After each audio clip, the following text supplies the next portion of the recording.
नमस्कार. माझ्या यूट्यूब चॅनलमध्ये पुन्हा एकदा आपल्या सर्वांचे मनापासून स्वागत आहे. कर्मचाऱ्यांसाठी आनंदाची बातमी.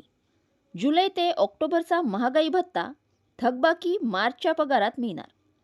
महाराष्ट्र शिक्षक आणि कर्मचाऱ्यांची जुलै ऑक्टोबरची महागाई भत्ता थकबाकी मार्च 2026 मध्ये मिळणार आहे.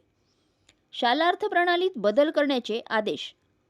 जाणून घेऊयात याबद्दल सविस्तर माहिती. त्यापूर्वी चॅनलला नवीन असाल तर लाईक करायला विसरू नका, सबस्क्राईब करायला विसरू नका, नवीन नवीन अपडेटसाठी बेल आयकनला प्रेस करायला विसरू नका आणि माहिती आवडल्यास आपल्या सहकारी मित्रांना शेअर करायला देखील विसरू नका. महाराष्ट्र राज्यातील कर्मचाऱ्यांसाठी राज्य सरकारने एक मोठी आनंदाची बातमी दिली आहे.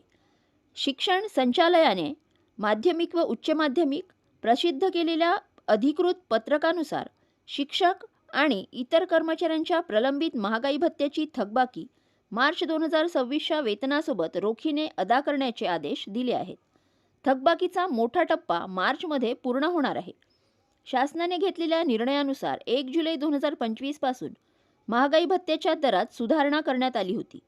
या सुधारित दरानुसार जुलै 2025 ते ऑक्टोबर 2025 या 4 महिन्यांच्या कालावधीतील महागाई भत्त्याची थकबाकी प्रलंबित होती. ही थकबाकी रोखीने जमा होणार आहे. ही सर्व थकबाकी आता मार्च 2026च्या पगारात रोखीने जमा करण्याचे निर्देश देण्यात आले आहेत. ज्या जिल्ह्यांमध्ये फेब्रुवारी 2026चे वेतन शासन निर्णय निर्गमित होण्यापूर्वीच पारित झाले होते, अशा ठिकाणच्या कर्मचाऱ्यांचे नुकसान होऊ नये म्हणून विशेष तरतूद करण्यात आली आहे. अशा जिल्ह्यातील शिक्षक व शिक्षकेतर कर्मचाऱ्यांचा फेब्रुवारी 2026चा 1 महिन्याचा महागाई भत्ता फरक देखील मार्च 2026च्या वेतनासोबतच रोखीने दिला जाणार आहे. कर्मचाऱ्यांना मिळणार आहे दिलासा. आर्थिक वर्षाच्या शेवटच्या महिन्यात हा निर्णय आल्यामुळे राज्यातील लाखो शिक्षक आणि शिक्षकेतर कर्मचाऱ्यांना मोठा आर्थिक दिलासा मिळाला आहे. शैक्षणिक वर्तुळातून सरकार आणि शिक्षण विभागाच्या या निर्णयाचे स्वागत केले जात आहे.